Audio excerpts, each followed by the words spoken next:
રાજકોટના રેસકોર્સમાં ring road પર સવારના 7 વાગે હું વોકિંગ કરતો હતો. ત્યાં એક ભાઈ સાયકલ લઈને મને સામા મળ્યા. જન્મજાત કુપોષણથી પીડિત હોય તેવો દુબળો દેહ, મીંદડી કાતરી ગઈ હોય એવી અનઇવન દાઢી, ખીટીએ ટીંગાડ્યો હોય એવો માપબારો ગોઠણ સુધી લંબાયેલો 300 રૂપિયાનો જપ્પો અને નિરાશાથી ઊંડી ઉતરી ગયેલી આંખો જોઈને કોઈને જ ખ્યાલ આવે કે આ ભાઈ કાં તો કવિ હશે કાં તો કવિના વેમમાં હશે. એ કવિએ મને સવારમાં ઝાલી લીધો અને મારું માનસિક એન્કાઉન્ટર કર્યું. માનસિક એન્કાઉન્ટર. સાંઈભાઈ, હું પણ ઝવેરચંદ મેઘાણીની જેમ સાહિત્યનું સંશોધન કરું છું અને કવિતાઓ લખું છું. કોઈ પણ કવિ તમને એમ કહે કે હું કવિતા લખું છું, એનો સીધો અર્થ એ થાય કે મારી કવિતા સાંભળો. મેં માત્ર ડોકું ધોણાવ્યું. ત્યાં તો એ ભાઈએ કવિતા શરૂ કરી દીધી કે ગીતનું મુખડું છે, હું કેવી રીતે સાયકલ પરથી ઉતરું. હું કેવી રીતે સાયકલ પરથી ઉતરું, હું કેવી રીતે સાયકલ પરથી ઉતરું, આડું આવ્યું છે કૂતરું, આડું આવ્યું છે કૂતરું. મહાશયની કવિતા સાંભળી અને મારા મગજનું વાયરિંગ શોર્ટ થઈ ગયું. પરંતુ સવારમાં હિંસા આચરું એ મારો સ્વભાવ નથી. વડીલ, તમે મેઘાણીભાઈનું સાથે તમારું નામ ન જોડો, એમાં જ મેઘાણીભાઈનો આત્મા રાજી થશે કહીને મેં ચાલતી પકડી. પરંતુ ચાલતા મને ઝબકારો થયો કે ઓગસ્ટ મહિનામાં જ રાષ્ટ્રીય શાયર ઝવેરચંદ મેઘાણીનો બર્થડે છે. લાવને મેઘાણીભાઈને એક સ્વર્ગમાં એક પત્ર લખો. આમેય ગુજરાતી સાહિત્ય પ્રવૃત્તિમાંથી મેં એટલે કે મેહુલ અને મેં કહીએ ને સૌરાષ્ટ્રમાં મેં કહેવાય, મેં આવ્યો હોય, મેં ચાલ્યો ગયો છે અને માત્ર ઘાણી જ રહી છે.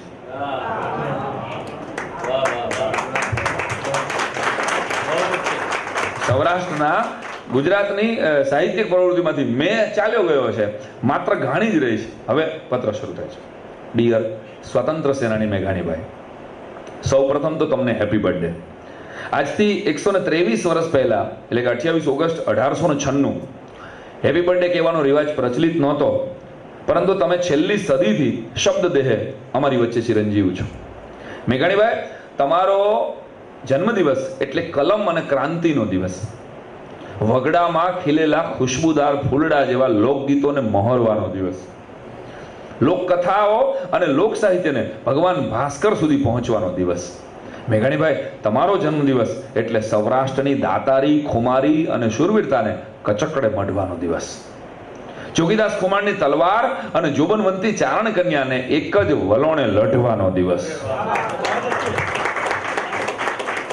મેઘાણીભાઈ, તમને આજે પત્ર લખવા પાછળ 2-3 જરૂરી કારણો છે. કારણ કે તમે કવિ, લેખક, પત્રકાર કે સંશોધક તરીકે તમને બધા ઓળખે છે. પરંતુ તમારા કાવ્ય સંગ્રહ સિંધુડો પર અંગ્રેજ સરકારે પ્રતિબંધ ફરમાવેલો અને દેશભક્તિની કવિતાઓ રચવા બદલ તમે જેલવાસ પણ ભોગવેલો. આ હિસાબે હું તમને સ્વાતંત્ર્ય સેનાનીનું સંબોધન કરી રહ્યો છું. તમે કઈ જ્ઞાતિના હતા તેની હજી ઘણા વાચકોને ખબર પણ નથી. કારણ કે જેનું કાર્ય મહાન થાય ને તેની કોમ ઓગળી જાય છે.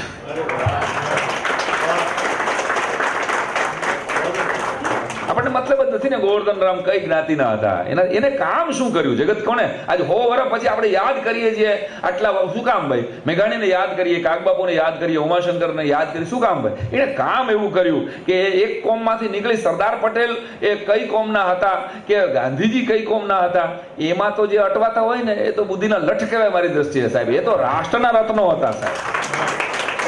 એને એ શબ્દને વફાદાર રહ્યા, એ સાહિત્યને વફાદાર રહ્યા, એ રાષ્ટ્રને વફાદાર રહ્યા, એ કોઈ એક સદગુણને વફાદાર રહ્યા. એટલે આજે એના સ્ટેચ્યુ ગામે ગામ છે, હજારો પ્રતિમાઓ આખા દેશમાં છે. બાકી કેટલાક ઘરમાં બાપની ફોટો દીકરા નથી રાખતા છે. એવો સમય હગા બાપનો ફોટા નથી રાખ્યા, એવા ઘર જોયા છે મારી નજરે મેં. તો કહેવાનો અર્થ કે જગત યાદ કેવી રીતે કરે તમને. ત્યારે મેં અહીંયા કીધું છે કે જેની કોમ ઓગળી જાય, જેનું કાર્ય મહાન થાય ને એની કોમ ઓગળી જાય છે. તમારામાંથી શીખવા જેવી કેટલીક બાબતો અમે ગુજરાતીઓ શીખ્યા જ નથી. 125 વર્ષ પહેલા અદ્યતન ટેકનોલોજીની સહાય વગર માત્ર સાહિત્યની શોધ માટે તમે ગામે ગામ યાત્રા કરી, એ અત્યારે તો અમને દંતકથા જેવું લાગી રહ્યું છે. કારણ કે અત્યારે ગુજરાતમાં કોઈ પણ વ્યક્તિ યાત્રાએ નીકળે તો કાં તો તેનું લક્ષ્ય રાજનૈતિક હોય અથવા તો સાંપ્રદાયિક અને અથવા તો પોતાની જ્ઞાતિનું ગૌરવગાન હોય. આ સિવાય તો હવે કોઈ સોસાયટીમાં પણ યાત્રાએ નથી નીકળતું. તમને સલામ. સ્વર્ગમાં તમારી પાસે ગુજરાતના ઝેરી જ્ઞાતિવાદના સાચા રિપોર્ટ તો હશે જ. છતાં જન્મદિવસે હું પત્રથી તમને જાણ કરવા માંગુ છું મેઘાણીભાઈ, તમારા ગુજરાતને કોમવાદનું કેન્સર થયું છે, અને એ પણ ચોથા સ્ટેજનું.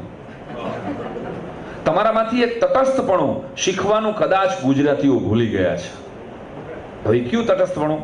એ તમે જ તો હતા મેઘાણીભાઈ, જેમને કાઠિયાવાડના મરદ બારવટિયાઓના સદગુણોનું અમને દર્શન કરાવ્યું. નહીતર અમે તો આજે એ લોકોને ગેંગસ્ટર ગણ્યા હોત. તે આ તટસ્થતા હતી. એ તમે જ તો હતા કે દરેક કોમ કે વ્યક્તિ કે પરંપરાની ઉજળી અને બીજી બાજુ તમે જે કલમ દ્વારા અમારી સમક્ષ મૂકી એ બદલ થેન્ક્સ. કેટલીક હાસ્યામાં ધકેલાઈ ગયેલી કોમોની વાર્તાઓ અને ગીતો રજૂ કરીને તમે એ સૌને સૌરાષ્ટ્રની રસધાર દ્વારા છાતી કાઢીને બજારમાં હાલતા કર્યા. કોઈ પણ જ્ઞાતિના પૂર્વગ્રહ કે પ્રેમાગ્રહ વગર પૂરી સભાનતા અને વિવેકથી દરેકમાંથી સારું જ શોધી લેવાનો તમારો ગુણગ્રાહી સ્વભાવ આજકાલના સર્જકોમાં ગોત્યો નથી જળતો. તટસ્થતાનો જે ચીંચોડો તમને સહજ સાધ્ય હતો એ ગુજરાતમાં મિસિંગ છે. ગુજરાતની જનતાના કલ્યાણ માટે એ ચીચોડો મોકલો ને. ગુજરાતમાં અત્યારે દરેક કોમને પોતાના મુખ્યમંત્રી કે ધારાસભ્ય જોઈએ છે.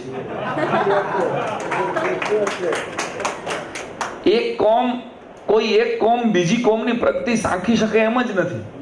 જ્ઞાતિના સંમેલનો અને સંગઠનોના બહાને આંદોલનો અને શક્તિ પ્રદર્શનો થઈ રહ્યા છે. હવે સાંભળજો, એની બધી પુસ્તકો અને એની મુખ્ય કૃતિઓને મેં થોડીક પોએટ્રીમાં લખવાની કોશિશ કરી છે, ગદ્ય પદ્યનું મિક્સ કરીને.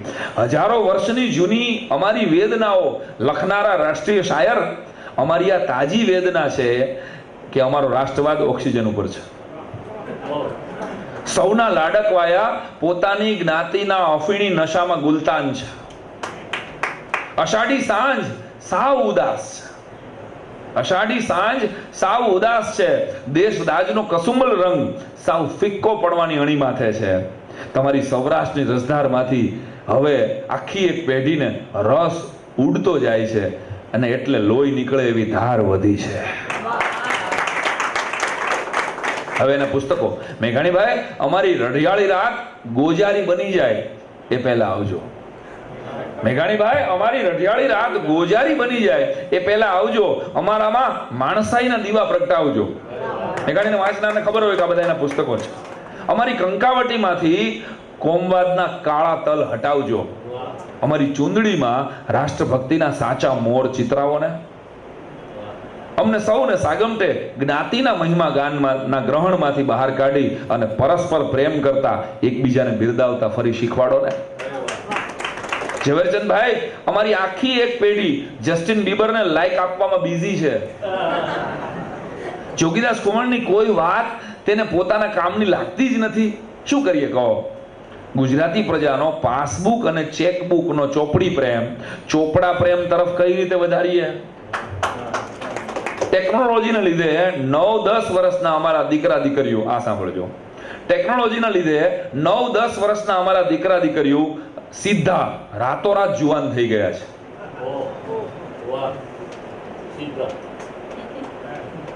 ટેકનોલોજીના લીધે 9-10 વર્ષના અમારા દીકરા દીકરીઓ સીધા રાતોરાત જુવાન થઈ ગયા છે. સંતાનોને સાહિત્યનો પ્રેમ કેવી રીતે કરાવવો એમાં અમે આંધળી સાંકળની જેમ ગોટે ચડેલા છીએ. ત્યારે મેઘાણીભાઈ, વધુ એક અભિનંદન તમને દેવા એ ઘટે કે તમારા સંતાનોએ આજ સુધીમાં કોઈ ગાયક કે કલાકારને ફોન કરીને ગગલાવ્યા નથી કે મારા બાપાની કવિતા ન ગાતા કોપીરાઇટ કેસ કરીશું. એના સંતાનોને યાદ કરવા પડે, એની પેઢીઓ જીવે છે હજી. તો એટલે જ તમે ગામો ગામ અને ઘરે ઘરમાં ગુંજ્યા છો. રોયલ્ટી મેળવવાની લાય તમારી પેઢીઓએ નથી રાખી, તેથી તેને વણ માગી લોયલ્ટી મળી છે. સંતાનોને આવા રૂડા સંસ્કારો આપવા બદલ થેન્ક યુ મેઘાણીભાઈ. મેઘાણીભાઈ, તમારા જન્મદિવસે અંતઃકરણપૂર્વક પ્રાર્થના છે કે અમારા થીજી ગયેલા રાષ્ટ્રપ્રેમને સજીવન કરો. દરેક કોમના તેજસ્વીપણાને તટસ્થતાથી સ્વીકારતા શીખો. તમને ઠીક લાગે એ જ્ઞાતિમાં ફરી અવતરો તો જ અમારું મન મોર બની થનગાટ કરશે. જન્મદિવસની થેન્ક યુ. તમને ઠીક લાગે એ જ્ઞાતિમાં તમે અવતરો ફરી તો જ અમારું મન મોર બનીને થનગાટ કરશે. હો, જન્મદિવસની થોક બંધ વધાયું સાથે. મેઘાણીભાઈ, દુઃખ ના લગાડતા, પણ પેલું ચીચોડાવાળું ભૂલાય નહીં. હો, miss you very much, love you મેઘાણીભાઈ. લિખિતાન સમગ્ર ગુજરાતની સાહિત્ય પ્રેમી જનતા વતી આપનો સાંઈ.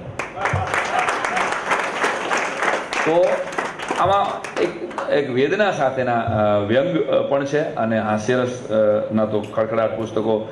હું પોતે જ હળવાશનો માણસ રહ્યો, પણ હસતા હસતા એકાદ વાત આજના સમયના અજવાળાની અને આજના સમયનો પડઘો પાડવાની કરતો હોઉં.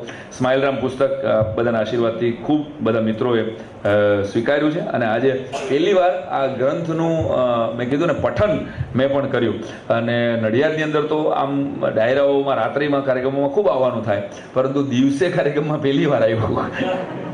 એ નડિયાદની આ સાક્ષર જનતાને લીધે અને ખાસ કરીને હસીતભાઈ અને દેવાંગભાઈના પ્રેમ આગ્રહને લીધે આવવાનું બન્યું. તો હસતા રહેવું, કોઈ પણ સંજોગોમાં હસતા રહેવું. કોરોનાને લીધે આપણું હાસ્ય ઉપર માસ્ક લાગી ગયું છે અને કદાચ પેલો વોટ્સઅપ બહુ ફરતો ફરતો આવે છે કે આપણે પ્રકૃતિને મોઢું બતાવવા લાયક નથી રહ્યા.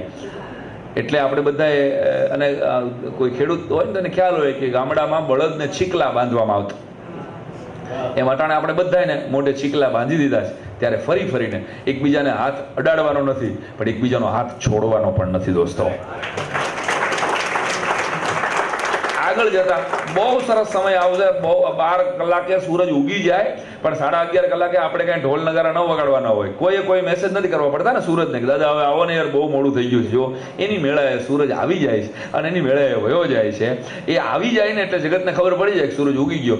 12 કલાકે સૂરજ ઉગી જ જાય છે, પણ 11:30 કલાકે આપણી ધીરજ ખૂટી જતી હોય છે. તો દોસ્તો, આ આપણી 11:30મી કલાક ચાલી રહી છે.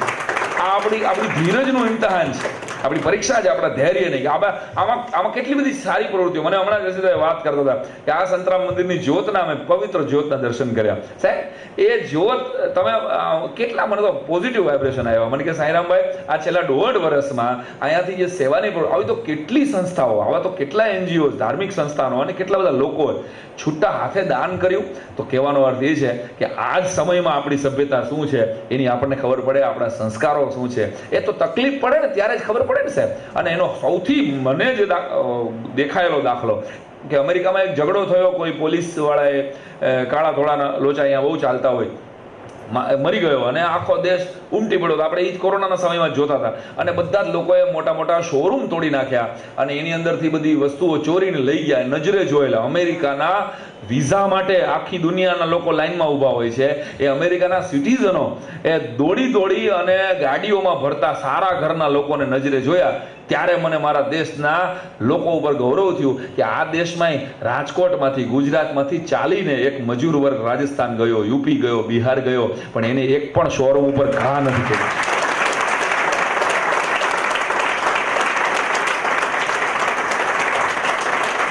This is India.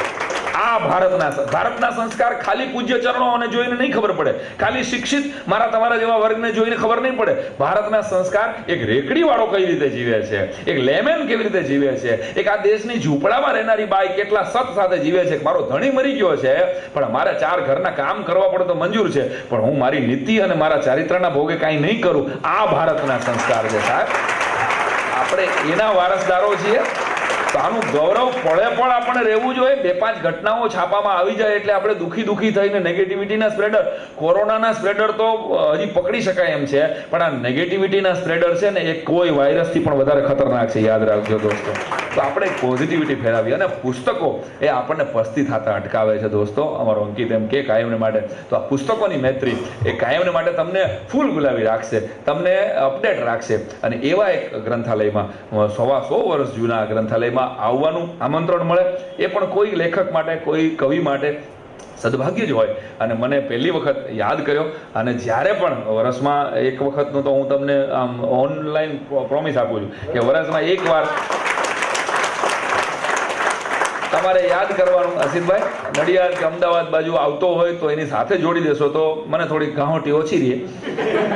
અને નહીંતર સ્પેશિયલ કહેશો તો તમારી દોસ્તીનો હક છે કે તમે કહેશો ત્યારે પણ પુસ્તકો વાંચતા થાય. નવી પેઢી તો પણ વાંચી રહી છે. મને અહીંયા હું કાળા માથાઓ જોઈને રાજી થાવ કે સરસ, ચાલો. અમુક ડાય કરેલા પણ છે, પણ કાંઈ વાંધો નહીં. પુસ્તકો ને પ્રેમ કરતા થઈએ તો ખરેખર પુસ્તકને મસ્તક પર રાખી અને આપણે આખી દુનિયા જીતી શકીએ એમ છીએ, આપણે આપણી જાત સાથે જીવી શકીએ એમ છીએ. આભાર, ધન્યવાદ, થેન્ક યુ વેરી મચ. મને થાય છે કે એ ચેલેન્જ સાંઈરામથી વધારે કોઈએ નથી ઝીલી. એને કદી આ તકલીફ, કવિએ જે આપણને ચેતવણી આપી હતી એ એને કદી તકલીફ નથી પડવાની. એણે કહ્યું હતું કે કબૂતરોનું ઘૂ ઘૂ ઘૂ ને ચકલા ઉંદર ચૂં ચૂં ચૂં એમ કહેતા છેલ્લે એણે પ્રશ્ન કર્યો હતો, ઉપર જાતા ઈશ્વર પૂછશે કોઈનું આંસુ લૂછ્યું તું, કોઈનું દુખડું પૂછ્યું તું? ગભરાયેલો માણસ કહેશે હે શું શું શું. એ કદી આપણને બધી દુનિયાની બધી જ પ્રવૃત્તિઓમાંથી મુક્ત કરી. એણે કહ્યું એમ જ્યારે આપણે હસીએ છીએ ત્યારે આપણે બધા જ વિચારોમાંથી મુક્ત થઈએ છીએ. તો આવા વિચારોમાં ઘેરાયેલા, કોરોનામાં ઘેરાયેલા આપણને સૌને આવા સરસ રામના દર્શન કરાવવા માટે, આતમ રામના દર્શન કરાવવા માટે સાંઈરામનો ખૂબ ખૂબ આભાર. થેન્ક યુ દોસ્ત. ये तो अभी झांकी है. અને ઝાંખી એટલા માટે કહું છું કે આવા મિત્રો બહુ ઓછા હોય. પુસ્તકો વેચવા માટે ઘણા આવતા હોય છે. એ વેચવા આવ્યો છે, એના બધા પુસ્તકો લઈને આવ્યો છે. આ લાઇબ્રેરીમાં એમના બધા પુસ્તકો આજે ભેટ આપે છે. પિક્ચર હવે બાકી. સાંઈરામને તમે સૌ માણો. એણે કહ્યું એમ પુસ્તક માટે રાખીને આપણે આપણો જે આ પંથ છે ગ્રંથનો એને વધાવીએ. સાંઈરામ સાથે એમના બંને મિત્રો અતુલભાઈ તો એમની સાથે સ્ટેજ પણ શેર કરે છે, પણ વડોદરાથી મિત્ર હિતેશભાઈ પણ આવ્યા છે. બંનેનો હાર્દિક આવકાર કરું છું. આપણે પ્રશ્નોત્તરીનો દોર શરૂ કરીએ, કારણ કે સાંઈરામને પૂછવું તો બહુ પડે એવું એણે ઘણું બધું કહી દીધું છે. પેપરો વાંચી જોડકાઓ બતાવી અને આ વાઢાઓ જોડે પરણેલાઓના જવાબો કઢાવી અને આપણને બહુ આશ્ચર્યમાં મૂક્યા છે આ દોસ્તે. એ પહેલાં હું આ ગ્રંથાલયમાં અમારો બહુ પરમ મિત્ર ગ્રંથપાલ એવો ભાવેશ સરગરા એને વિનંતી કરું કે નડિયાદ વતીનું એક સ્મૃતિ ચિહ્ન સાંઈરામને અર્પણ કરે.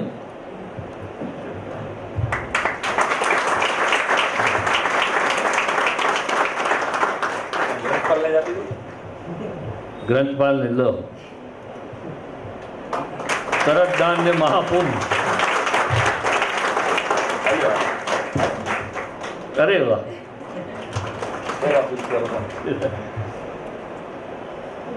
પ્રશ્નોત્તરીનો દોર શરૂ કરીએ. આજે એક વખત તાળી બધાએ મારે પડાવવી છે. કોના માટે? એવા મારા વિદ્યાર્થીઓ માટે, વાલા વિદ્યાર્થીઓ માટે. એણે કહ્યું ને કે ડાઈ વગરના પણ શહેર.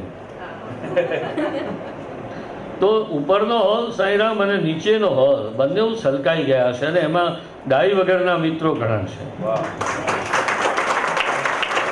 વિદ્યાર્થીઓ માટે પણ આપણે આનંદથી તાળી પાડીએ. અને બંને હોલ નીચે પણ મિત્રો એટલા જ બેઠા છે અને એમને પણ વધારે પ્રશ્નોત્તરીમાં સંમિલિત કરવાના છે. એટલે ઉપર એક બે સેમ્પલના પ્રશ્નો પૂછીને તરત નીચે જજો અને નીચેવાળાઓ ઉપર આવવા માટે તૈયાર રહેજો.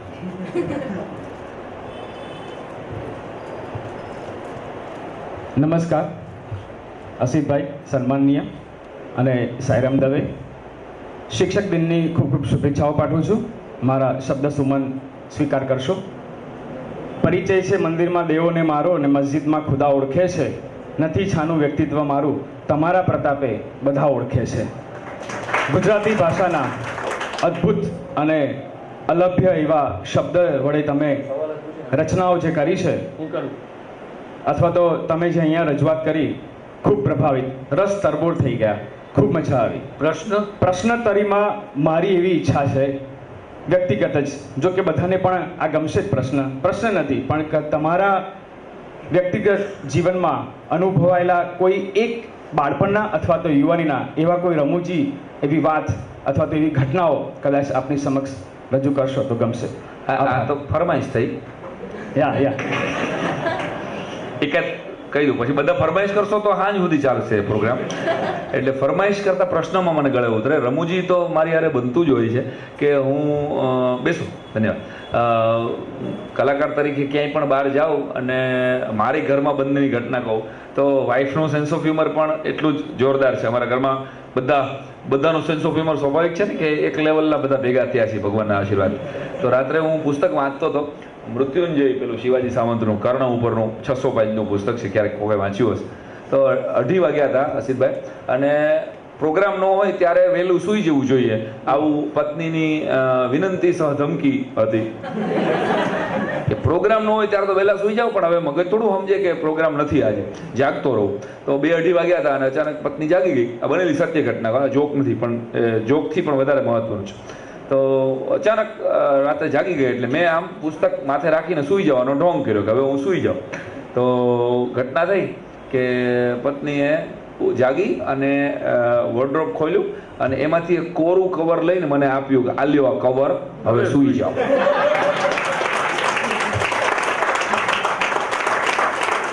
અમને એકચ્યુઅલી છે ને કવરની ટેવ પડી ગઈ છે, રાત પડે અને કવર મળે ને તો જ તમે સુવો. ને પછી એ હસતા હસતા કે કવર મળે ને તો મારો વર સુવે. એટલે ઘટના, અને હવે કે નહીં હોય તો ઓશિકાનું કવર આપીશ તમને. એટલે આવા પ્રસંગો ઘરમાં બનતા હોય છે. Yes, next. નીચેથી પ્રશ્ન ઉપર આવશે, પ્રશ્ન ઉપર આવો. પ્રશ્ન ઉપર આવશે, સપાટી પર પ્રશ્ન આવ્યો હોય. પ્રશ્નો સપાટી પર છે. હલો, હાજી, સાંઈરામ, જય મહારાજ. જય મહારાજ. બોલો બોલો. ભગવાનની દયાથી હું પણ એક શિક્ષક જીવ છું. બહુ સરસ. એક પ્રશ્ન કે તમે જ્યારે વિદ્યાર્થી હતા ત્યારનો એક શિક્ષક દિન અને શિક્ષક બન્યા પછીનો એક શિક્ષક દિન ની કોઈ એક વાત કરો. હા, એ વિદ્યાર્થી બેમાં શું ડિફરન્સ? હા, ડિફરન્સ તો પેટ્રોલના ભાવનો છે. પણ માનસિકતાનો કહું તો હું ગુરુકુળમાં ભણ્યો, રાજકોટ ગુરુકુળ 1 વર્ષ કર્યું અને 2 વર્ષ ગોંડલ ગુરુકુળની અંદર ભણ્યો. અને ત્યારના શિક્ષક દિન ની ઉજવણીમાં ગુજરાતી સબ્જેક્ટ લેવાનો મોકો મળતો અને ગુજરાતી તો ગુજરાતી વિષય લેતો અને પાઠ ભણાવતો. તો ત્યારના નંબરો આપણે ત્યાં સ્વાભાવિક રીતે ને કે નંબરો અને સ્પર્ધામાંથી આપણે બહાર નથી નીકળ્યા, તો ત્યારે નંબરો આવતા અને શિક્ષક દિનમાં શ્રેષ્ઠ પારિતોષિક સ્કૂલો લેવલે મેળવવાનું કે સારા શિક્ષક તરીકે વિદ્યાર્થીઓ માર્ક આપે. અમારી ત્યાં એક પરંપરા એવી હતી કે વિદ્યાર્થીઓ માર્ક આપે કે તમને કેના પીરિયડમાં મજા આવે. તો ત્યારે મને વિદ્યાર્થી તરીકે મારા જ મિત્રો હોય, મારાથી સહેજ મોટા હોય, ક્યાંક નાના હોય, એ લોકો મને પહેલો નંબર આપતા, ત્યારે આનંદ હતો. અને અત્યારે હું અમદાવાદ, બરોડા કે નડિયાદથી ડાયરો કરીને મારી સ્કૂલમાં જાઉં અને LKG HKGના બાળકો શિક્ષક દિન ઉજવતા હોય અને નાનકડું બાળક મારા હાથ ઉપર તાલી પાડે અને મને નડિયાદનો થાક ઉતરી જાય, એ મારા માટે મોટા મોટું એચિવમેન્ટ. નેક્સ્ટ. પેલા નીચેથી ઉપર આવવા દો. નીચેના પ્રશ્નો ઉપર આવવા જોઈએ. દેશમાં નીચેના પ્રશ્નો ઉપર એક નડિયાદમાં જ આવે છે.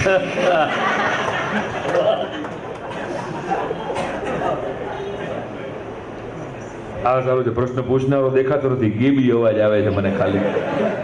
ઈશ્વરની જેમ મને કોઈ પૂછી રહ્યું છે. પૂછો પૂછો. માઇકનો લોચો છે, એમને ઉપર બોલાવી. હા,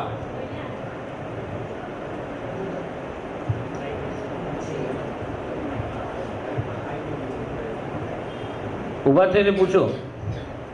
ઋષભભાઈ, તમારું નામ કહો.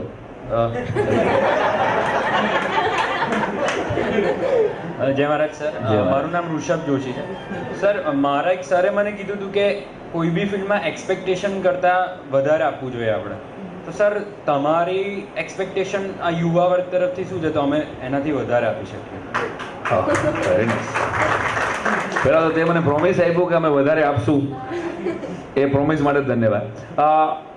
હું યુવાનોને ટોર્ચરિંગ કરીને ક્યારે એવું કહેતો નથી. મારા પ્રોગ્રામમાં પણ તમે જોયું હશે કે યુવાધન બહુ બગડી ગયું છે ને બહુ બધા ખરાબ રસ્તે છે ને આવું ઘણા બધા મિત્રો કહેતા હોય છે જાહેરમાં. પણ આવું હું ક્યારેય માનતો નથી. કારણ કે અમારી એક 40 વટાવેલી એક પેઢી હતી, એ નાનપણમાં ગામડામાં રહેતી હતી. તો ત્યારે વધીને અમે બગડી શકતા હતા એવી એક જ શક્યતા હતી કે બીડી મળતી હતી અમને. કે બીડી પીવાઈ જાય આટલું જ બગાડો હતો અમારી વખતે. અને છતાંય અમે બીડી નહોતી પીતી. તો મેં કે હસીતભાઈ કે અહીં બેઠેલા કોઈએ કે ભાઈ ઓકે, અને એકવાર તો નહીં પીધેલી આપણે ગાંધીજીની જેમ, પછી આત્મકથામાં લખવું એના કરતાં જાહેરમાં કહી દઉં. તો અને બાપુજીએ બહુ માર્યો હતો એકચ્યુઅલી, તો મારને લીધે પછી કેન્સલ થઈ હતી. મુદ્દો એટલો છે કે એ સમયે બીડી સિવાય ક્યાંય બગડવાની જગ્યાઓ જ નહોતી, બીજી કાંઈ જે. અને અત્યારની પેઢી પાસે કેટલા બધા બગડવાના ઓપ્શન છે, અને છતાંય એ ગ્રંથ મંદિરમાં બેઠું છે ને, આથી વધારે બીજું શું જોઈએ? તો મારી ખાલી નમ્ર વિનંતી, મારી કોઈ મહત્વાકાંક્ષા નથી, કારણ કે હું મારા દીકરા પાસેથી પણ નથી રાખતો. 20 વર્ષનો મારો કોલેજમાં દીકરો ભણે છે. હું એવી અપેક્ષા ક્યારે નથી, કારણ કે મારા સપનાઓને લીધે એના ખભા ઉપર વજન આવે આવું એક શિક્ષક તરીકે હું ઈચ્છતો નથી. હું ખાલી વિનંતી કરું મારા દીકરાને પણ કે તમે જ્યારે જીવો ને ત્યારે એટલીસ્ટ તમારું કાલ સવારે સંસાર શરૂ થશે, 5-10 વર્ષમાં તમે પરણી અને છોકરાવાળા થશો, ત્યારે તમારા બાળક માટે રોલ મોડલના ઉદાહરણો બીજાના ન દેવા પડે ને, આવા તો તમે બનજો. That's all. એટલીસ્ટ તમારા દીકરા દીકરીને મહાન માણસોના, ભલે મહાન તો મહાન છે જ, પણ એને એના બાપમાંથી રોલ મોડેલ મળવો જોઈએ, એને એની મામાંથી રોલ મોડેલ મળવો જોઈએ ને, જે તમે થાશો ફ્યુચરમાં. જેટલા યુવાનો બેઠા છે, તો એટલીસ્ટ તમારી આવનારી પેઢીને તમારામાંથી કંઈક શીખવું મળે ને, એવું તો તમારે બનવું જોઈએ. આ એક જ લીધું. હવે એ જે ક્ષેત્રમાં બનવાનું છે એ ક્ષેત્ર તમે નક્કી કરો, એ મર્યાદાઓ તમે નક્કી કરો, કારણ કે તમારી પાસે બહુ બધા ઓપ્શન્સ છે. અને છતાંય મેં જોયું છે કે ઇન્ટરનેટનું લેપટોપ સામે ચાલુ હોય, 4GB હોય, અને છતાંય આ દીકરી આ દેશની GPSCની તૈયારી કરે છે, છતાંય આ દેશનો દીકરો ચાર્ટર્ડ એકાઉન્ટન્ટની તૈયારી કરે છે. એ બીજું કંઈ જોવા નથી વહી જાતો. એ બતાવે છે કે આજનો યુવાન આજના 50 વર્ષના યુવાન કરતા વધારે ફોર્મ છે. સાહેબ નમસ્કાર સર. નમસ્કાર. હું આપને એક પ્રશ્ન પૂછું છું કે તમે જે કહ્યું છે એ જ રીતે હું ગામડામાંથી જીટોડિયા ગામમાંથી આવું છું કે ચબૂતરો ને ચોરો હોય, ઘર ખેતર ને પાદર હોય, હવાની ઉજાસ હોય, ઘરના દૂધના ઢોરા હોય, દૂધ કી જી, મને આવડે છે, તમે પ્રશ્ન પૂછો. એ રીતે તમે જે વાત કરી તે હું એ પ્રમાણે કહેવા માંગુ છું કે હવે પછીનો શિક્ષક દિન કેવી રીતે ઉજવાવો જોઈએ અને કેવી રીતે ઉજવાય તો સારું રહે. એટલે અહીંયા કે કોઈ બી જગ્યાએ આપણે એ બધા આપણા હાથની વાત નથી કે આપણું કોઈ માને. ઉજવીએ તો કઈ રીતે ઉજવે સારું લાગે. મારી દ્રષ્ટિએ શિક્ષક દિનના દિવસે જ આપણે શિક્ષકોને યાદ કરીએ છીએ. મોસ્ટલી એવું થાય છે કે શિક્ષક દિનના દિવસે સર્વપલ્લી રાધાકૃષ્ણને યાદ કરવામાં આવે, એનું કંઈ સ્ટેચ્યુ હોય તો એ ફૂલહાર કરવામાં આવે, એના ફોટાને યાદ કરવામાં આવે. અને એ આપણી એક સહજ ટેવ પડી ગઈ છે કે જેનો પણ બર્થડે આવે કે જે કાંઈ એવો દિવસ આવે એટલે બધા પોતાના ડીપી બદલાવી નાખે, ને આઈ લવ માય ટીચર્સ ને કાં તો જૂના ફોટા. એ બહુ, કારણ કે આપણે ડીપી સિવાય આ દેશમાં કાંઈ બદલાવી નથી શકતા. તો સિસ્ટમ ચેન્જ કરવા માંગતા હોય, આપણે ઈચ્છીએ છીએ બધા કે સિસ્ટમ ચેન્જ થાય, પણ થશે કેવી રીતે?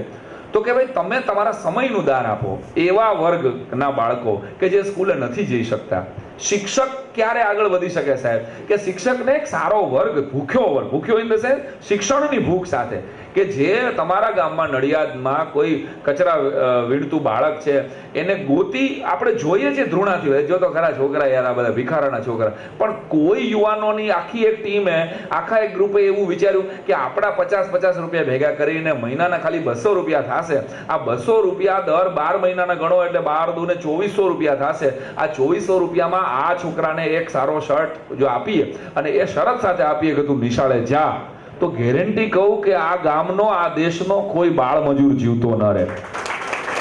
સામાન્ય પ્રજાને એમ લાગતું જ નથી કે ઝૂંપડામાંથી કોઈ જે મજૂરી કરે છે, જે સ્કૂલ સુધી નથી પહોંચી શક્યા, એને એકચ્યુઅલી સાચા વિદ્યાર્થીને શિક્ષક સુધી પહોંચાડો ને, એ જ સાચો શિક્ષક દિન છે. આ દિશામાં જો આપણે આગળ વધી શકીએ, કાંઈક પણ તમારા લેવલે એક બાળકને પણ તમે સ્કૂલ સુધી પહોંચાડવાની મદદ કરો, અથવા તો ડ્રોપ આઉટ રેશિયો ઓછો થાય. કોઈ 7મા ધોરણમાં ભણે છે, એને 8માના પૈસા નથી ફી ભરવાના, કોઈ ગામડાની અંદર 8માની સ્કૂલ નથી કદાચ, એવું પણ બને, તો ત્યાં સુધી પહોંચી અને એને ભણાવી દો ને, મારી દ્રષ્ટિએ 200 કરોડનું મંદિર બનાવવા દેલું પૂન તમને તમારા ખાતામાં રજૂ થાય. જય મહારાજ, જય દ્વારકાધીશ સાહેબ. હવે અત્યારે જે યુવાનો છે પૈસાની દોડધામમાં નોકરી ધંધા માટે દોડી રહ્યા છે, તો એની માટે મને એક સહજ પ્રશ્ન ઊભો થાય છે કે તમારી એક પ્રેમ કથા કે પેલો અમીવાળી વાત છે, કંઈક ઠોકર વાગે છે, તો અત્યારે યુવાનો તૈયારી કરતા કરતા જે રસ્તામાં જઈ રહ્યા છે અથવા ધંધો કરી રહ્યા, એમાં ઘણી બધી અમીને જોઈને ઠોકરો ખાઈ રહ્યા છે. તો હવે તમારા એક પ્રશ્ન મને એવો થાય છે કે તમે કંઈક એવું સજેશન આપો કે યુવાન જ્યાં સુધી એનું જે લક્ષ્ય હોય ત્યાં સુધી પહોંચે ને ત્યાં સુધી એવી ઠોકરો વાગવાની બંધ થઈ જાય. એનો જવાબ એટલે કે પ્રશ્ન એવો છે કે તમે કંઈક એવું સજેશન આપો કે આ ઠોકરો એ લોકો વાગતી એમને બંધ થઈ જાય એમ. એવું તો કોઈ દિવસ પોસિબલ જ ન થાય. કારણ કે ઠોકર એ યાદ રાખો કે કોઈ રસ્તો સ્પીડ બ્રેકર વગરનો હોય સેવ યસ ઓર નો? નો. કોઈ ગાડી બ્રેક વગર નહીં હોય. નો. ઘોડો હોય તો એને લગામ હોય, મહાવત હોય, હાથી હોય તો એને અંકુશ હોય. બ્રેક બહુ જરૂરી છે. તો માણસની બ્રેક શું ભાઈ? આપણી બ્રેક શું? તો આપણી ક્યાં એવી લાલ લાઈટ તો થતી નથી ને કે આ પ્રેમમાં નિષ્ફળ ગયો એટલે tick tick tick tick tick tick થવા માંડે. આવું તો થતું નથી. ધંધામાં નિષ્ફળ ગયો તો અહીંયા આને વાળ બધા ધોળા થઈ જશે. આવું તો કંઈ સેટિંગ છે નહીં. તો જ્યારે ઠોકર લાગે છે, અચ્છા ઠોકર પછી તમે કઈ રીતે તમારી જાતને સંભાળો? જેમ કે કોરોના એ ઠોકર છે, આખી દુનિયાને ઠોકર છે. દુનિયાનો તમામ અર્થતંત્ર, અમે કાલે જ વાત કરતા હતા કે આખી દુનિયાના બધા જ પેરામીટર્સ બધા જ ક્ષેત્રના બદલી ગયા. ઓનલાઈન સાંઈરામનો ડાયરો આવું તો કોઈ દી અમેરિકા વાળાએ વિચાર્યું જ નહોતું સાહેબ. અને મેં લગભગ નહીં ને 150 પ્રોગ્રામો હસીભાઈ કર્યા ઓનલાઈન. કે અમેરિકામાં વિઝાનો ખર્ચો બચી ગયો, મારે જવાનો ખર્ચો, મારે અહીંયાના મેક્સિકન પીઝા ખાવા ન પડ્યા, અને હું ઘરે રોટલા ખાઈને તરત જ હાલો 1 કલાક બોલો તમારી ફરમાઈશ કે અમારે કાઠિયાવાડ એરલાઇન સાંભળ તો સાંભળાવી, હાલો તમારે મેઘાણીનું શિવાજીનું હાલડું હાલો સાંભળાવ્યું. તો ઠોકર પછી આપણે એ વિચારતા નથી કે કોરોનાની ઠોકર જ છે, નો ડાઉટ, પણ 10-20 વર્ષની દીકરી એના બાપ સાથે 2 વર્ષ સાથે રહ્યા, કેવડું મોટું એચિવમેન્ટ છે ભાઈ. જુવાન દીકરા દીકરીઓને ખબર જ છે કે 10મા 12માના વર્ષોમાં પપ્પા ધંધામાં હોય, સાંજે આવે ને ત્યાં ખાલી 10 મિનિટ જમતી વખતે કેટલાક ઘરમાં મળે છે. તો એ છોકરું જે ઘરમાં રહ્યું, એની અંદર જે શિસ્તનું ડેવલપમેન્ટ થયું, એની અંદર જે વિવેક આવ્યો, એની અંદર જે સ્વયં શિસ્ત આવ્યું કે મારે ઉઠી જવું પડશે, મારે ઓનલાઈન ક્લાસ છે ભણવું પડશે ફરજિયાત. બધામાં નથી આવ્યું, અમુકે તો શિક્ષકોને થકવાડી દીધા. એક શિક્ષકે અમારે પૂછેલું કે કેટલું પતાવ્યું આપણે કાલે, તો એક છોકરો બોલ્યો ગુજરાતીનું પીરિયડ કેટલું પતાવ્યું, એક છોકરો કે 3 GB. આવું થાય છે. મુદ્દો એ છે કે ઠોકરને કેન્સર નહીં કરી શકાય. ઠોકર નહીં મળે આવી કોઈ અપેક્ષા સાથે લક્ષ્ય તરફ આગળ વધતો હોય તો એ કોઈ દી સફળ નહીં થાય. કારણ કે ધીરુભાઈ અંબાણીની ઠોકર અલગ હોય, નરેન્દ્ર મોદીની ઠોકર અલગ હોય, સાંઈરામ દવેની ઠોકર અલગ હોય, અને મારા દીકરાની ઠોકર પણ અલગ હોવાની. યાદ રાખો, સમય બદલે છે એમ એના વેણ બદલવાના, એના સ્પીડ બ્રેકર બદલવાના, એના વળાંકો બદલવાના, પણ એ ઠોકર પછી તમે તમારી જાતને કેટલી ઝડપથી સંભાળો છો. એટલે એક શેર છે કે શામ સૂરજ કો ઢલના સિખાતી है, शम्मा परवाने को जलना सिखाती है, कोई गिर रहा है तो मत कोसो उसे क्योंकि ठोकरे इंसान को चलना सिखाती है. Yes? સૌપ્રથમ તો હું પણ શિક્ષક છું અને આપ ગૌરવશાળી આ શિક્ષક સમાજને આપણે જે ગૌરવ આપ્યું છે એના માટે આપને ધન્યવાદ. Thank you. બા અદબ, બા મુઆઈજા, આપને નમસ્કાર. જય મહારાજ. જય મહારાજ. મારો પ્રશ્ન એવો છે કે ટેકનોલોજીનો આ જમાનો ચાલી રહ્યો છે અને આ ટેકનોલોજીના જમાનામાં આપના મુખેથી સાંભળ્યું છે તે મુજબ કે ટેકનોલોજીના કારણે રાતોરાત વિદ્યાર્થીઓ જમાન થઈ ગયા છે. ત્યારે મારે આપનો એક પ્રશ્ન છે કે આ એક કવિ સંમેલન, એક લેખકનો એક કાર્યક્રમ છે, ત્યારે આ વિદ્યાર્થીઓ, આ બાળકો કેવી રીતે લેખન સામગ્રી, લેખનમાં આગળ વધે, એક લેખક બને. આપ પ્રેરણા સ્ત્રોત તો છો જ, પણ આપની કોઈ એવી ટિપ્સ હોય જેથી કરીને બાળકો લેખન તરફ પડે કે કેવી રીતે લખી શકાય, અભ્યાસ સમય દરમિયાન પણ એમનામાં એવી કેવી પ્રવૃત્તિઓ કરે જેથી કરીને એક લેખક બની શકે? ઓકે, સરસ પ્રશ્ન. નાના બાળકો માટે મોટા પ્રશ્નો લખવા, મતલબ અમારા પેઢી સુધીની ઘટના હતી કે નિબંધ આવતા, ટૂંકનોંધ આવતી અને મોટા પ્રશ્નો આવતા, અને છેલ્લા શિક્ષણ નીતિઓમાં એટલા બધા ફેરફારો થયા રાખે છે. એટલે હું આમ હસતા હસતા બહુ વ્યંગવાળું વાક્ય કહું કે ઉંદરડા કરતાં વધારે પ્રયોગો આપણા બાળકો ઉપર થયા છે. એટલે MCQનું જનરેશન આવી ગયું. ઇવન જો વોટ્સઅપમાં પણ આપણે હાય લખીએ છીએ, ટૂંકું લખીએ છીએ, શોર્ટ ફોર્મમાં લખતા થઈ ગયા, અને એ જ ફોર્મમાં બાળકો આન્સર પેપરમાં જવાબ આપે છે. છોકરાઓને થેન્ક્સનો સ્પેલિંગ સાચો લખવો એ ખબર નથી, એ ટી કે કરી નાખે છે ખાલી. ત્યાં થેન્ક્સ સાચું લખવું પડે. તો કહેવાનો અર્થ કે તમારે બાળકોને, સાવ નાના બાળકોને, મતલબ એટલે 5 થી 8 થી 12 15 વર્ષના બાળકોને, મેં મારી સ્કૂલમાં એક પ્રયોગ ખાલી કરેલો કે એને ગમે છે શું, તો કે એને પિક્ચરો જોવા ગમે છે. બાહુબલીની સ્ટોરી તમે 3જા ધોરણના છોકરાને કહો તો એને મોઢે છે. તો અમે શું કરેલું કે તમે જે પિક્ચર જોયેલું હોય ને એ પિક્ચરની વાત એક પેજમાં લખો. ડિસ્ક્રિપ્ટિવ લખવાનું બંધ થઈ ગયું એનું, એટલે કે એને સીધું આવ્યો કે ભાઈ ભૂપૃષ્ઠના કાંઈ પણ ઘટના આવી 1857 સ્વાતંત્ર્ય સંગ્રામ તાત્યા ટોપે વિશે લખો તો એ કંટાળી જાય, કારણ કે એને ગોખવું પડે. તો શરૂઆત ત્યાંથી થઈ શકે મિત્ર, કે એને જાણીતું શું છે, તો કે એની 10 એડવર્ટાઇઝ એને કાલ જોવાની અને એડવર્ટાઇઝની વાત લખવાની. અને અમે એમાં સેગ્રિગેટ કેવી રીતે કર્યું હતું કે એડવર્ટાઇઝમાં જલ તત્વ જેમાં આવે છે ને, મારી સ્કૂલ 5 તત્વ ઉપર કામ કરી રહી છે, તો જલ જેમાં પાણી આવે ને એ જ એડવર્ટાઇઝની વાત લખવાની, એનું જિંગલ લખવાનું, એની શું એ જોવે છે. તમને ખબર છે કે 4 બોટલ વોડકા કામ મેરા રોજ કા LKG નું છોકરું ગાય છે, એને ખબર નથી કે આ વોડકા એટલે શું, એને હેમરિંગ કરવામાં આવ્યું, એટલી બધી વાર એને જોયું, તો બધી જ એડવર્ટાઇઝ લખાવી. અગ્નિ જેમાં આવે છે એ એડવર્ટાઇઝ લખો, ક્યાંક જલ ને અગ્નિ બે આવે છે.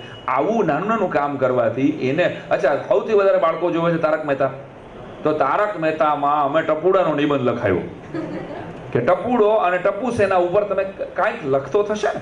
એ પછી એના પ્રિય મિત્ર વિશે લખતો થયો, પછી એના ઘરનો મંદિર, અમે એવું લેસન આપ્યું હતું કે તમારા ઘરનું મંદિર શું છે અને મંદિરમાં કોણ કોણ છે એના વિશે લખો, તો એને જાણવું પડશે, એને ગૂગલમાંથી નહીં મળે, એ બધું તૈયાર ગોતી લે છે ને અત્યારે તો છોકરાઓ. તો ડિસ્ક્રિપ્ટિવ લખવા માટે આવા નાના નાના મુદ્દાઓ, કે તમારી શેરીનું વર્ણન કરો, જેમાં એ જીવે છે, તમારા ઘરની અંદર રહેલા વાહનોનું વર્ણન કરો.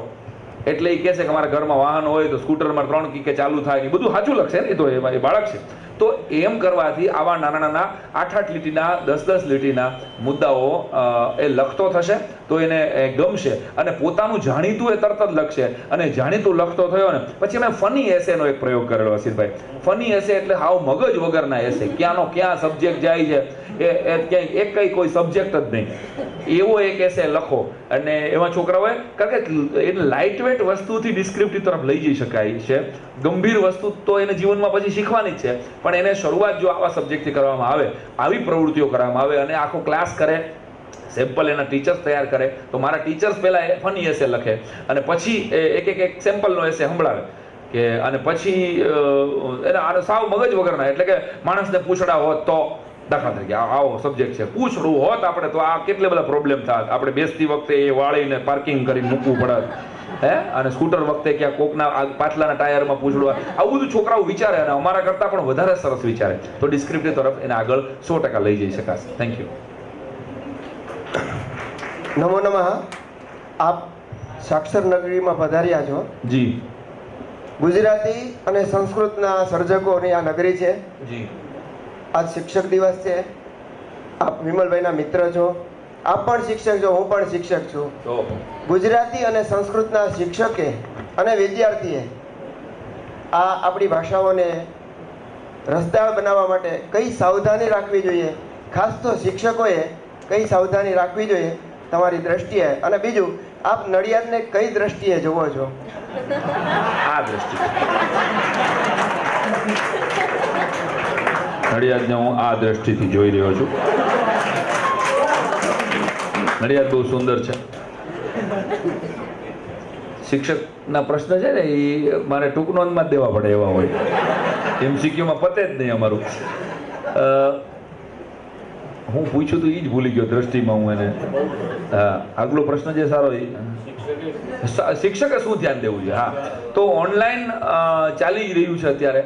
હવે એક આખું આકાશ ખુલ્યું, તમે માર્ક કરો તો, કે જેમાં મારા મનમાં એવું છે કે 10 વર્ષમાં એવી ઓપન સ્કૂલિંગ તરફ આખો દેશ જશે કે કોઈ સ્કૂલમાં આવીને વાલી એમ કહેશે કે ભાઈ તમારી હસીદભાઈ સ્કૂલમાં મારો દીકરો ખાલી સંસ્કૃત ભણશે, કારણ કે કેરાલા એ ઇંગ્લિશથી ભણી રહ્યો છે, હિન્દી એ મહારાષ્ટ્રથી ભણી રહ્યો છે, યુપીમાંથી એ સંસ્કૃત, બનારસમાંથી સંસ્કૃત ભણે. આવું બનશે. ઓપન સ્કૂલિંગ તરફ ઓલરેડી કેટલી બધી એપ દ્વારા આપણે ગયા કે ભાઈ વિશ્વના ભારતના શ્રેષ્ઠ ટીચરો હવે ઓનલાઈન મળે છે. તો મને કહો કે અહીં જેટલા શિક્ષકો બેઠા છે એ શું કામ બાળક જે ગૂગલમાં મળે છે, હવે તમે એને કનેક્ટ કેવી રીતે કરી શકશો કે તમારે અપડેટ રહેવું પડે. એના કરતાં એને ગૂગલમાં મળી ગયો છે 5મો પાઠ સમાજ વિદ્યાનો, એના કરતાં જુદી રીતે તમે વર્ગખંડનું વાતાવરણ જો કરી શકો તો જ બાળકને તમારામાં રસ પડશે. નકર આવનારા વર્ષોમાં સૌથી બોરિંગમાં બોરિંગ એના માટે વર્ગખંડ થઈ જવાનો, કારણ કે એને ઓનલાઈન ખબર પડી ગઈ કે આટલું તો ઓનલાઈન આવડી જાય છે. તો જ્યારે એ રિયલ એકચ્યુઅલ વર્ગખંડમાં આવે ત્યારે અલગ અલગ લર્નિંગ મેથડ્સનો ઉપયોગ કરે. ચોક એન્ડ ટોકથી એક માનસિકતા એવી હોય કે જે મેથડથી તમે ભણ્યા હોય ને એ જ મેથડથી તમે ભણાવો. આ એક સાયકોલોજી આપણી કામ કરતી હોય. આપણને આમ નથી ભણાવેલ, આપણે આમ નહીં ભણાવી. તો શિક્ષક અપડેટ રહે, અલગ અલગ લર્નિંગ મેથડથી ભણાવે. ક્લાસરૂમની અંદર એ પોતે વાતાવરણ એનું સસ્મિત ભર્યું રહે અને અલગ અલગ પ્રવૃત્તિઓ કેવી રીતે કરાવી શકાય, જેમાં બહુ વેરેન્ટેજ ન હોય, જેમાં બહુ ખર્ચો ન હોય, જેમાં કોઈ બહુ બધી બહારની વસ્તુઓની જરૂર ન પડતી હોય. આવી લર્નિંગ મેથડ જો આપણે અપડેટ નહીં કરીએ તો ગેરંટી કહું કે ઓનલાઈન શિક્ષણ પછી બાળકને એકચ્યુઅલ વર્ગમાં બેસાડવો ને એ એક બહુ મોટું ચેલેન્જનું કામ છે. એક મુદ્દો પેલા ભાઈએ કીધો એમ કે એ યુવાન થઈ ગયેલા છે, એને ઘણું બધું બાળકોએ ન જોવાનું જોઈ લીધું આ 2 વર્ષની અંદર. તો હવે એની માનસિકતા અહીંયા પહોંચી ગઈ છે, એને પાછા નીચે લાવવાના છે અને તમારા વર્ગ સાથે તમારે જોડવાના છે. એટલે અર્જુને લક્ષ્યભેદ 5,500 વર્ષ પછી કર્યો હતો. વર્ગો બરાબર ખુલશે ને ત્યારે દરેક શિક્ષકે દરેક ક્લાસમાં લક્ષ્યભેદ કરવાનો છે, યાદ રાખ. આટલું કપડું છે. છેલ્લા 2 સવાલો લઈએ હવે. એ ભાઈ સૌથી નાના, એક મિનિટ છેલ્લો પેલા દાદા, હા એનાથી વિરામ કરીએ. યસ દાદા. असित भाई, ये प्रश्न नहीं है, मैं साईं राम का प्रेमी हूँ. अच्छा, धन्यवाद. और मैं ये कहता हूँ कि भारत में एक दफा ऐसा बवाल हुआ था कि एक संत जो बहुत प्रख्यात है, उनका लाखों फॉलोअर बढ़ गए. इसके लिए एक शंकराचार्य ने उसके बाद में उसके लिए अवलोकन किया, ये अच्छा नहीं है. और ये हमारा आज का मेहमान और हास्य कलाकार वो इतना उस्ताद है कि उन्होंने वो शिरडी साईं बाबा का, एक मिनट प्लीज, वो शिरडी साईं बाबा का और शंकराचार्य का सब समाधान अपने नाम से कर लिया है. वो साईं का भी नाम चुरा लिया और अयोध्या जाके राम का भी नाम चुरा लिया. इसलिए मैं उनको धन्यवाद करता हूँ. और थैंक यू. ये नडियाद की पब्लिक के ओर से मैं आपका आभारी हूँ. હું આચાર્ય છું સ્કૂલમાં. અચ્છા. અને મારી સ્કૂલ બધિર શાળા છે કે જેમાં છોકરાઓ સાંભળતા નથી અને બોલતા નથી. નર્સરીથી ધોરણ 12. અને મને ખબર પણ છે કે અત્યારે સમાજ પણ એવો છે કે જે સાંભળે છે પણ સાંભળતો નથી અને બોલે છે, જુએ છે પણ જોતો નથી. પ્રશ્ન મારો એ છે કે આજે શિક્ષક દિન છે, તો શ્રેષ્ઠ શિક્ષક કેવો હોવો જોઈએ? અને બીજું કે અત્યારે શિક્ષણ 2-1 વર્ષથી ઓનલાઈન થઈ ગયું છે, તો શ્રેષ્ઠ શિક્ષણ કયું, ઓનલાઈન કે ઓફલાઈન, કયું સારું?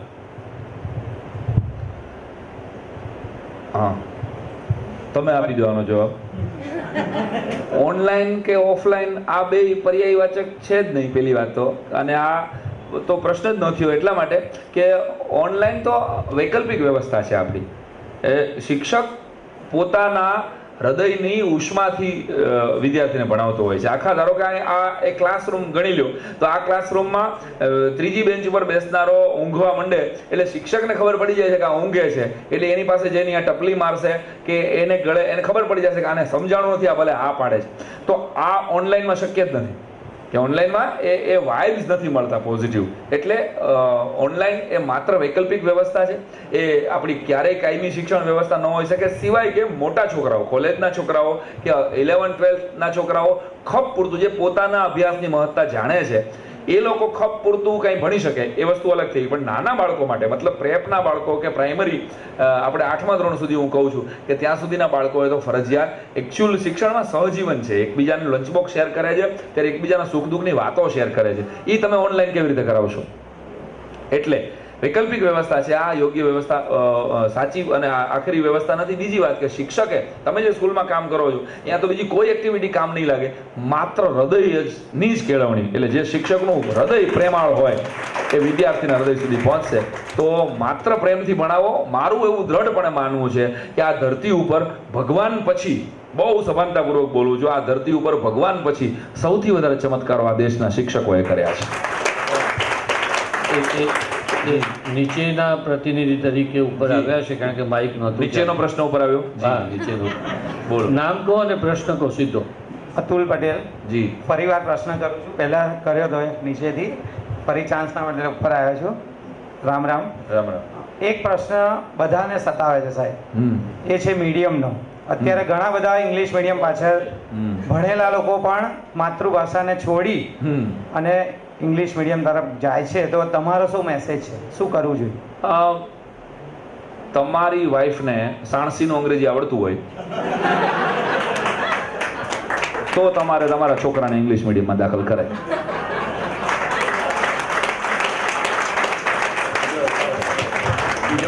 કારણ કે જેને પાકું કરવું પડશે, જેને રટ્ટા મારવું પડશે, જેને ગોખવું પડશે જે બાળકને, એના ઉપરનો ગજબનો અત્યાચાર થશે. એટલે મીડિયમને ઓગાળી અને હા તમે ઘરમાં એવું સરસ અંગ્રેજીનું વાતાવરણ આપી શકો એમ હો તો એને 100% અંગ્રેજીમાં તમે મીડિયમ બહુ ખતરનાક છે. અંગ્રેજીને ગાળો દઈને ગુજરાતી મોટી નહીં થાય.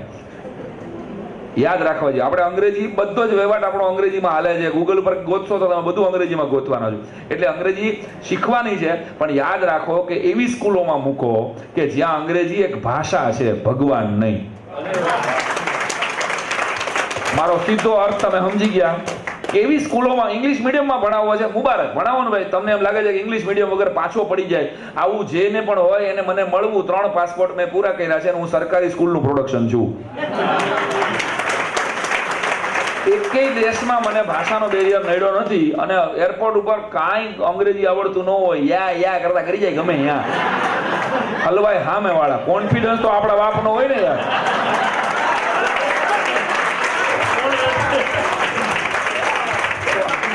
આ સાવ બુદ્ધિ વગરનું પગલું લે છે બધા કે મારો છોકરો ઇંગ્લિશ નહીં આવડે તો શું થઈ જશે. એને માને જ કેવું હું નોન ગ્રેજ્યુએટ માણસ છું અને યુનિવર્સિટીમાં હવે મારા હાથે ઉદ્ઘાટન હોય છે.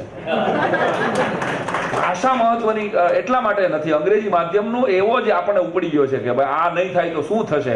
ત્યારે ફરીને કહું છું કે એવી સ્કૂલોમાં ઇંગ્લિશ મીડિયમમાં જ દાખલ કરવો છે તો એવી સ્કૂલો ગોતજો કે જેમાં એટલીસ્ટ એ હિન્દુ તો રહીએ. सुप्रभात सर. सुप्रभात. आपका चरोतर नगरी में स्वागत है. धन्यवाद. मेरा नाम विधि प्रजापति है और मैं श्रीमती टीजे पटेल में अभ्यास कर रही हूँ. तो मेरा क्वेश्चन ये है कि प्रोफेशनली तो सब लोग टीचर बनना चाहते हैं, लेकिन अपना व्यक्तित्व टीचर के जैसा कैसे बनाए. मीन जो भी हमारे टच में आता है उसको मोटिवेट कैसे करें. मीन्स उनको अपने હા હું સમજી ગયો. તમારું કન્ફ્યુઝન એ જ મુદ્દો છે અને એ તમારું એકનું નથી, આખી પેઢીનું છે. અને સામેવાળા જોડેથી એનામાં કેટલું નોલેજ છે એ આપણને કેવી રીતે લઈ શકીએ. આ ભાષાની તાકાત. આગલા પ્રશ્નનો જવાબ આ બેને આપી દીધો. હવે વ્યક્તિત્વ બનાવવા માટે કાંઈ સ્પેશિયલ ડ્રેસિંગ કરો તમે તો વ્યક્તિત્વ નથી બનતું. આપણે શું કામ સર્વપલ્લી રાધાકૃષ્ણને યાદ કરીએ છીએ ભાઈ? આપણે શું કામ મદન મોહન માલવીયાને યાદ કરીએ છીએ? આપણે શું કામ ચાણક્યને યાદ કરીએ છીએ? કારણ કે આ બધા જ્ઞાન વૃદ્ધ હતા. આ ખાલી વૃદ્ધ નહોતા. આપણા દેશના એવા લોકોને અહીંયા આ સ્ટેચ્યુ શું કામ છે કે આ વડીલ કઈ એટલા બધા હેન્ડસમ હતા? નડિયાદમાં આથી વધારે હેન્ડસમ કોઈ હતા જ નહીં. એટલે આનું સ્ટેચ્યુ થોડું છે ભાઈ. એ જ્ઞાન વૃદ્ધ હતા ફરીને. તો એકમાત્ર શિક્ષકને જે જીવતું રાખે છે એકમાત્ર કામ કે એ પોતે કેટલો જ્ઞાની છે. એના વિદ્યાર્થી અને શિક્ષક એ નથી કે જે વિદ્યાર્થીઓના પ્રશ્નોના જવાબ આપે. હું આ બહુ ગંભીરતાપૂર્વક કહું છું. જવાબ તમે આમાંથી મારા કરતા અપડેટ છો અને મારા કરતા વધારે કેટલાક ક્ષેત્રમાં આગળ હોય. એટોમિક એનર્જીનો કોઈ અહીં છોકરો બેઠો હોય એ મને એમ પૂછે કે x4y = y છે તો હું ગોટે ચડી જાઉં કે ભાઈ એ ન આવડે મને ભાઈ સાહેબ. શિક્ષક એ નથી કે જે સવાલના જવાબ આપે. શિક્ષક એ છે જે વિદ્યાર્થીમાં સાચા સવાલો પેદા કરે. તો તમારા બાળકની અંદર, તમારા વિદ્યાર્થીઓની અંદર, તમારી આસપાસના મિત્રોની અંદર સાચો સવાલ, હલવાડવાનો સવાલ અલગ હોય, ખબર છે ને? હા અમને હેરાન જ કરવો છે એવા સવાલ ઘણા નક્કી કરીને આને આજે હલવાડી દેવો છે એવા લોકો છે. ત્યારે માત્ર ને માત્ર પુસ્તકો અને માત્ર જ્ઞાનથી તમે સમૃદ્ધ થાવ તો તમારે તમારી ઓરા માટે પછી બહુ 5000ની શેરવાની કે સૂટ નહીં પહેરવા પડે. લોકો તમારા જ્ઞાનને, કારણ કે વિદ્વાન સર્વત્ર પૂજ્યંતે, વિદ્વાનો બધી જગ્યાએ પૂજાતા હશે. છેલ્લો સવાલ કોઈ મને પૂછે ને? ટિંગલિંગ. સૌથી મોટો સવાલ અહીંયા આવી રહ્યો છે. આમ આગળ. તારું નામ શું છે? મારું નામ મોક્ષિતા પટેલ છે. અહીંયા આવો ને, પૂછો મને સવાલ. મારા નાની બી એમને સંભળાતું નથી ને બોલાતું બી નથી. અને મારો પ્રશ્ન છે કે વાંચવું કેમનું? એટલે તારે કેમ વાંચવું કે નાની વાંચવું કેમનું? શું વાંચવું એમ પૂછી રહી છો તું? તો શું કેમનું વાંચવું એટલે કઈ રીતે વાંચવું એમ? હવે તારે ગુજરાતી મીડિયમમાં છો કે ઇંગ્લિશ મીડિયમમાં? ઇંગ્લિશ. તો તને શું વાંચવું ગમે? તે અત્યાર સુધીમાં સ્ટોરી વાંચવાની ગમે તને? હા. તો તું કોની સ્ટોરી વાંચે છે? કઈ તે છેલ્લી સ્ટોરી બુક કઈ વાંચી હોય? 365 fairy tales. ફેરી ટેલ્સ તો બહુ સરસ છે. મેં પણ જો વાંચી છે. તો ફેરી ટેલ્સ જેવી છે ને એવી તને ગુજરાતી વાંચતા આવડે? હા. થોડું વાંચતા આવડે? હા. તો તારે શું કરવાનું કે એક ફેરી ટેલ્સ વાંચવાની અને પછી એક વાર્તા આપણી તારે શું કરવાનું કે બે પુસ્તકો સરખા રાખવાના. એક વાર્તા તારે ગુજરાતીની વાંચવાની અને પછી એક વાર્તા અંગ્રેજીની વાંચવાની અને પછી બેયની વાત તારે તારી બીજી એક ફ્રેન્ડને કરવાની. અરે બે વાર્તા અથવા મમ્મીને કરો. તારી પાકી ફ્રેન્ડ તો તારી મમ્મી જ હોય. હા, તો તારી મમ્મીને કરો. જો મમ્મી ગુજરાતીની વાર્તા આવી છે અથવા મમ્મીને કહેવાનું કે મમ્મી ગુજરાતીની વાર્તા તું મને કહે, અંગ્રેજીની વાર્તા હું તને કહું. વાંચવું કેવી રીતે ને તો તમે ટટ્ટાર બેસીને વાંચો, બહુ ટીવી સામે બેસીને નહીં વાંચો, લાઇટ પાછળ હોય ને અને બુક આગળ હોય એવી રીતે વાંચો. એ સરસ, કારણ કે તારે ચશ્મા નથી, રાઈટ? તો ચશ્મા તારે ન આવે એના માટે તારે અત્યારથી તૈયારી રાખવી પડે કે થોડુંક દૂર રાખીને વાંચો અને સૂતા નહીં વાંચો, જમતા નહીં વાંચો. હા, બેસીને સરસ વાંચવા બેસો ને ત્યારે ટીવી ચાલુ હોય ને તમે થોડીક વાર વાંચો છો એવી રીતે નહીં કરો. મોબાઈલ લઈને બેસો અને પાછા હવે તો ઘણા મોબાઈલમાં વાંચે છે, ખબર છે? આ લોકો બધા બેટા ને એ બધા મોબાઈલમાં વાંચનાર. બેટા તું છેલ્લી પેઢી છો જે પુસ્તકો વાંચનારી છો. તો તું અંગ્રેજી વાંચે છે, બહુ સરસ. તો ગુજરાતી પણ વાંચજે. ગીજુભાઈ બધેકાની વાર્તાઓ તારી મમ્મીને કહેજે કે તને ગોતી દે. અને ગીજુભાઈ બધેકાની વાર્તાઓ આપણે છે ને ફોરેનમાં ફેરી ટેલ્સ છે ખાલી, પણ આપણે ત્યાં ખાલી ફેરી ટેલ્સ નથી. આપણે તો અહીં બધી બહુ બધા સબ્જેક્ટની ટેલ્સ છે, તો તને બહુ ગમશે. અને એક ગુજરાતી અને એક ઇંગ્લિશ વાર્તા વાંચજે તો તને બહુ મજા આવશે. અને તારી ફ્રેન્ડની વાર્તા કરજે, એનો વિડીયો કરી અને તારી મમ્મીને કહેવાનું કે વાર્તા થઈ જાય ને પછી મને આવડે ને એવી હું કરીશ, અને એનો વિડીયો કરવાનો. અને તારી બીજી ફ્રેન્ડને તારા મામા ક્યાં ગામ રહે છે? અમદાવાદ. તારા મામાને મોકલવા, કારણ કે સૌથી વધારે તને મામા વાલા છે ને કે તારી ફ્રેન્ડ વાલી છે? કોણ વાલું તને ફેમિલીમાં? કોણ વાલું? મમ્મી વાલા, પપ્પા વાલા? ઘરમાં ન હોય એવું કોણ? ઘરની બહાર કોણ? નાની નાના. તો નાની નાનાનો મોબાઈલ છે ને, તારે વાર્તા વાંચવાની. પછી એ વાર્તા તને આમ ગોખવાની જરૂર નથી કે આમ શબ્દ મને એ નથી આવે, એમને એ વાર્તામાં શું છે, આજે મેં આ વાર્તા વાંચી અને આ વાર્તામાં મને આ સરસ મજાની વાત જાણવા મળી. બસ 2 મિનિટનો વિડીયો તારા નાનીને મોકલવા. એનાથી તારી વોકેબિલિટી વધશે, તું બોલતી થઈશ અને તું ફ્યુચરમાં એક મોટી સ્પીકર થા અને આનો 180માં મણકો આવે ને ત્યારે હું તને અહીં બેસીને સાંભળું.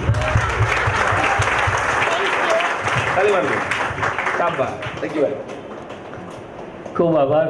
મને આનંદ એ વાતનો છે કે મેં જે શરૂઆતમાં ઓળખાણ આપી કે સાંઈરામ એ આપણે એને માત્ર ડાયરાના કલાકાર તરીકે નહીં, એ રસપંડિત પણ છે.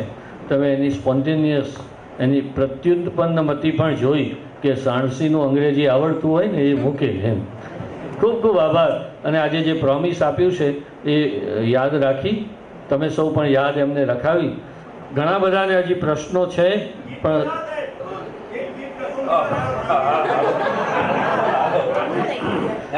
બસ ત્યાંથી વિરામ છે. પણ હા, આ છેલ્લી ફરમાઈશ, છેલ્લો પ્રશ્ન આપણે સાંભળવાનો છે. તમારી તાલીઓના તાલ સાથે. હો રાજ મને લાગ્યો કસુંબીનો રંગ, હો રાજ મને લાગ્યો કસુંબીનો રંગ, જનનીના હૈયામાં પોડંતા પીધો કસુંબીનો રંગ, હો રાજ મેં પીધો કસુંબીનો રંગ, યોલા ધોળા ધાવણ કેરી ધારાએ પામ્યો કસુંબીનો રંગ. ગાઓ.